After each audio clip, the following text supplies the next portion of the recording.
प्रिय विद्यार्थियों, यह वीडियो गोधूली भाग 2 गद्य खंड पुस्तक के वस्तुनिष्ठ प्रश्नों का संग्रह है। परीक्षा के लिए बहुत उपयोगी है। परीक्षा से पहले एक बार इन प्रश्नों को अवश्य ध्यान से देख लें। पहला पाठ है श्रम विभाजन तथा जाति प्रथा। इससे संबंधित कुछ प्रश्न हैं। आधुनिक सभ्य समाज श्रम विभाजन को आवश्यक क्यों मानता है?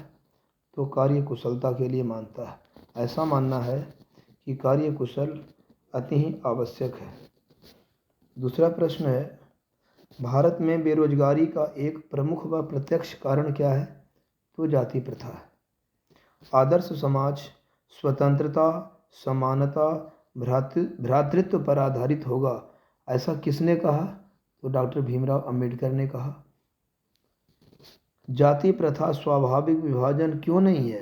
क्योंकि यह रुचि पर आधारित नहीं होने के कारण, यह रुचि पर आधारित नहीं है, इसलिए यह जाति प्रथा स्वाभाविक विभाजन नहीं है। जाति प्रथा श्रम विभाजन के साथ साथ किसका रूप ले लिया है? तो श्रमिक विभाजन का रूप ले लिया है। जाति प्रथा के अनुसार श्रम विभाजन का आधार क्या है? पैतृक पेशा। जो पिताजी करेंगे वही उसका बालक करेगा। सभ्य समाज की आवश्यकता क्या है? श्रम विभाजन, काम का बंटवारा। अंबेडकर की दृष्टि में लोकतंत्र के लिए क्या आवश्यक है?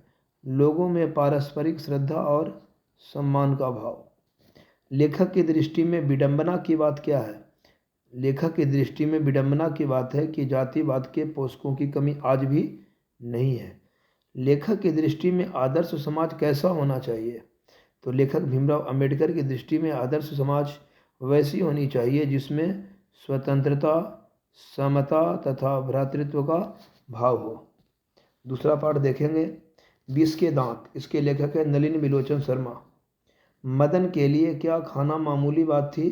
तो मदन के लिए मार खाना बहुत ही मामूली बात थी। सीमा, रजनी, आलो, शेफाली, आरती पांचों बहनें किसकी है? खोखा की, जिसका नाम कासू है।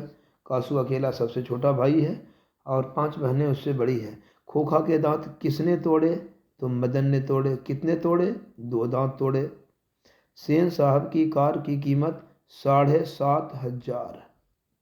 रंग उसका काला है और कौन सी कार है? तो स्ट्रीमल इंड कार है। सारी याद करने वाले पॉइंट हैं। सेन साहब की आंखों का तारा है कौन? खोखा, क्योंकि सेन साहब के दुर्ललित प्यार ने उसको बिगाड़ दिया था। किसके अनुसार सेनों ने सिद्धांतों को भी बदल दिया था? तो खोखा के अनुसार। ऐसे ही लड़के आगे चलकर गुंडे, चोर, डाकू बनते हैं, यह कथन किनका है? तो यह कथन सेन साहब का है। मैं तो खोखा को इंजीनियर बनाने जा रहा हूँ, यह कथन किसका है? तो यह कथन सेन साहब का है। सेन साहब की 5 लड़कियाँ कैसी हैं? सभ्य और सुशील हैं। मोटर को कोई खतरा हो सकता था तो किससे? खोखा से हो सकता था, क्योंकि उनकी लड़कियाँ बहुत ही सुशील हैं।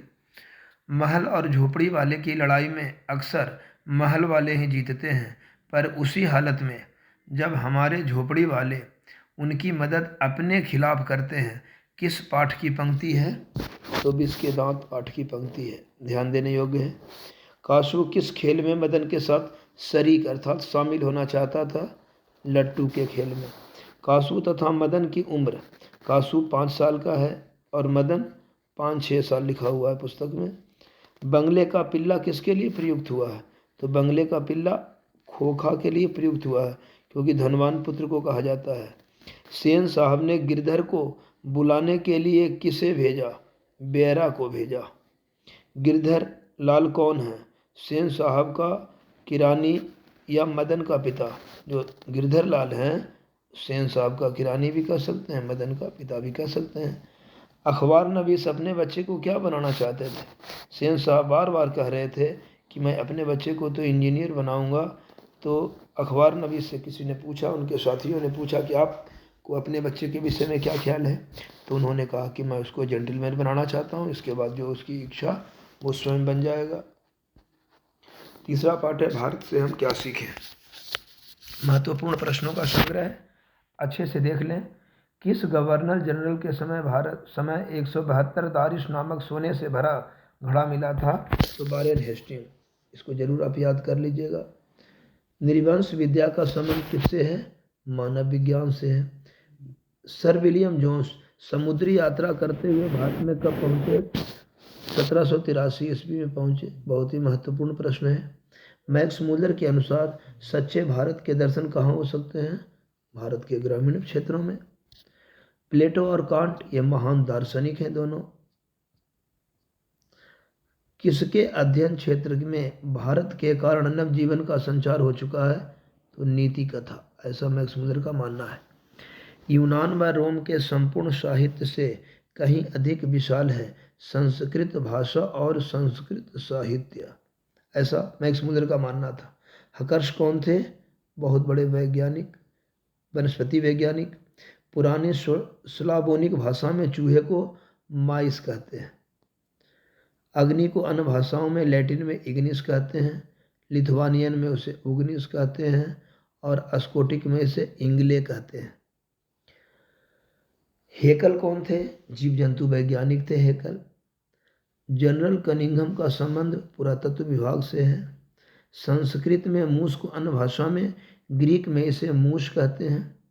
पुरानी स्लावोनिक भाषा में 9वां प्रश्न में आया है, इसमें माइस कहते हैं। लैटिन में और जर्मन में मुश कहते हैं। भारत के कैसे स्वप्नदर्शियों की आवश्यकता है? भारत को कैसे स्वप्नदर्शियों की आवश्यकता है? तो सर विलियम जोन्स जैसे, याद करिएगा sir William Jones. Max Müller ने भारत को कैसा देश बताया है? तो मैक्स मूलर ने कहा है कि भारत सर्वविध संपदा और प्राकृतिक सौंदर्य से परिपूर्ण है। सर विलियम जोन्स की उम्र 37 वर्ष है। मैक्स मूलर के अनुसार हम लोग यूरोपवासी कहाँ से आए? तो मैक्स मूलर का मानना है कि हम लोग पूरब से आए, अर्थात यूरोप वाले जो हैं वो एशिया महाद्वीप से आए, भारत से आए। आर्य भाषा के अस्मि उत्तम पुरुष एकवचन का रूप है अस्मि। मैं हूँ उसका अर्थ होता है को ग्रीक भाषा में एशमी कहा जाता है। गंगा और सिंधु का मैदान किसका इंतजार कर रहा है? नए सिकंदरों का, जो यहाँ आकर खोज करना चाहते हैं। मैक्स मूलर ने अपने किस मास्टर का वर्णन किया है? तो डॉक्टर क्ली का वर्णन किया है। अगला देखेंगे पाठ संख्या 4, नाखून क्यों बढ़ते हैं? इसके लेखक हजारी प्रसाद द्विवेदी हैं। 2-4 प्रश्न है, अच्छे से देख लें। पुराने का मोह सब समय वांछनीय ही नहीं होता। यह पंक्ति किस पाठ का है? स्वाभाविक सी बात है कि नाखून क्यों बढ़ते का है। किस देश के लोग बड़े बड़े नख पसंद करते हैं? तो गौड़ देश के लोग जो हैं बड़े बड़े नाखून पसंद करते हैं। कहाँ के लोग छोटे नाखून पसंद करते हैं? तो दाक्षिणात्य लोग छोटे नाखून पसंद करते हैं। द्विवेदी जी ने नाखून को क्या क्या कहा है? निर्लज्ज अपराधी कहा है नाखून को, बेहया कहा है, कमबख्त कहा है, अंधे कहा है, अभागा कहा है। किसने कहा था कि सब पुराने अच्छे नहीं होते और सब नए खराब ही नहीं होते? ये कालिदास का कथन है। दधीची की हड्डी से क्या बना था? इंद्र का वज्र बना था। महत्वपूर्ण प्रश्न है। 7वां प्रश्न देखें, द्विवेदी जी से किसने पूछा था नाखून क्यों बढ़ते हैं? तो द्विवेदी जी की छोटी पुत्री ने पूछा था, उनकी बेटी ने पूछा था। लेखक के अनुसार मनुष्य के नाखून किसके जीवंत प्रतीक हैं? तो पाशवी वृत्ति के, पशुता का प्रतीक है नाखून बढ़ाना और नाखून काटना मनुष्यता का। सहजात वृत्तियाँ किसे कहते हैं? अनजान स्मृतियों को कहते हैं। नाखूनों का बढ़ना किसका परिणाम है? मनुष्य की अंध सहजात वृत्ति का परिणाम है। कामसूत्र के लेखक वात्स्यायन। कामसूत्र में नाखून का इतिहास मिलता है। नाखूनों को यत्न पूर्वक रगड़कर लाल और चिकना किससे करते थे? शिकथन और अलग तक। एक से चिकना करते थे और एक से लाल से करते थे। कौन मनुष्य का आदर्श नहीं हो सकता? मरे हुए बच्चा को लिए हुए बंदरिया। धर्म का मूल उत्स क्या है? अहिंसा, सत्य, अक्रोध। बाद में इसमें दानशीलता को भी शामिल कर दिया गया। वैसे धर्म के 3 ही इस पाठ में बताया गया है। बूढ़े को गोली मार दी गई, इसमें कौन सी प्रवृत्ति हावी हुई? नाखून बढ़ने की प्रवृत्ति हावी हुई। अगला देखेंगे 5वां पाठ, नागरी लिपि। देवनागरी लिपि में कौन कौन सी भाषाएं लिखी जाती हैं? तो संस्कृत लिखी जाती है। देवनागरी लिपि है संस्कृत का भी, हिंदी और हिंदी की तमाम बोलियां नेवारी, खशकुरा, नेवारी, मराठी, गुजराती आदि। दोहा कोश किनकी रचना है? सरहपाद की है। सरहपाद को हिंदी का आदि कवि कहा जाता है और हिंदी का आदि रचना दोहा कोश को कहा जाता है। ध्यान दीजिएगा। रामायण की रचना किस काल में, किस भाषा में है? तो रामायण की रचना संस्कृत भाषा में है। तमिल, मलयालम, तेलुगु, कन्नड़ कहाँ की भाषाएं हैं? तो दक्षिण भारत की भाषाएं हैं। 12वीं सदी के केरल शासकों के सिक्कों पर वीर केरलस जैसे शब्द किस लिपि में है? तो देवनागरी लिपि में है। छठा प्रश्न देखें, उत्तर भारत से नागरी लिपि के लेख कब मिलते हैं? उत्तर भारत से 9वीं सदी में, और नागरी लिपि के प्रारंभिक लेख दक्षिण भारत में कब से मिलते हैं? 8वीं सदी में।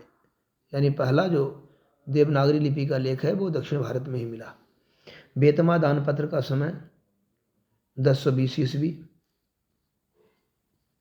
विजयनगर के शासकों के लेख किस लिपि में है? तो नंदी नागरी में है। ध्यान दीजिएगा, महत्वपूर्ण प्रश्न है। परमार शासक भोज कहाँ के रहने वाले थे? धारा नगरी के रहने वाले थे। गणित सार संग्रह के लेखक जैन गणितज्ञ महावीराचार्य 850 ईस्वी में उन्होंने लिखा था। नागरी लिपि सार्वदेशिक लिपि कब से कब तक रही? तो 8वीं से लेकर के 11वीं सदी तक, 8वीं शताब्दी से लेकर 11वीं शताब्दी तक सार्वदेशिक लिपि का मतलब पूरे भारत की लिपि रही। देवनागरी का आरंभिक लेख कहाँ से प्राप्त होता है? तो 8वीं सदी में प्राप्त होता है और यह 754 ईस्वी में राष्ट्रकूट राजा दंती दुर्ग का सामंगल दान पत्र है। इसको देवनागरी का सबसे आरंभिक लेख माना जाता है। देवनागरी का उत्तर भारत का आरंभिक लेख का प्रमाण क्या है? 9वीं शताब्दी अर्थात 840 ईस्वी से लेकर के 881 ईस्वी प्रतिहार शासक मीर भोज का ग्वालियर प्रशस्ति, जो कि संस्कृत में है, इसको उत्तर भारत का आरंभिक लेख माना जाता है। अकबर के सिक्के पर क्या लिखा था? राम सीए लिखा हुआ था और राम और सीता की आकृति बनी हुई थी, उस पर राम और सीता का फोटो छपा हुआ था। अंतिम पाठ, चूँकि इस वीडियो में मैं 6 ही पाठ तक दे रहा हूँ आपको, तो ध्यान से देखेंगे। बहादुर, लेखक अमरकांत हैं। बहादुर शीर्षक कहानी में निर्मला कौन थी? तो लेखक की पत्नी थी, जिसको बहादुर माँ जी कह के बुलाता था। बहादुर को लेकर कौन आया था? तो निर्मला का भाई अर्थात लेखक का साला आया था। बहादुर कहाँ से भागकर आया था? नेपाल से भागकर आया था। आगे ध्यान देंगे। बहादुर शीर्षक कहानी में किशोर कौन था? तो यह किशोर जो है वो लेखक का बड़ा पुत्र था। बहादुर का पूरा नाम क्या था? दिल बहादुर था। बहादुर अपने घर से क्यों भागा था? माँ की मार के कारण भागा था।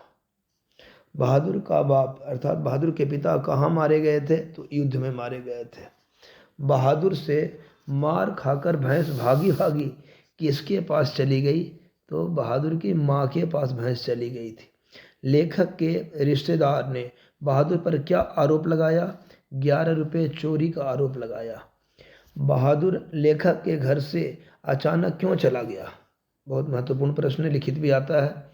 स्वयं के प्रति लेखक और उसके घर वालों के व्यवहार में आए परिवर्तन के कारण, क्योंकि लेखक का भी कहना कि मैं भी उसको मार दिया था, यदि मैं साथ ना मारता तो वो न जाता।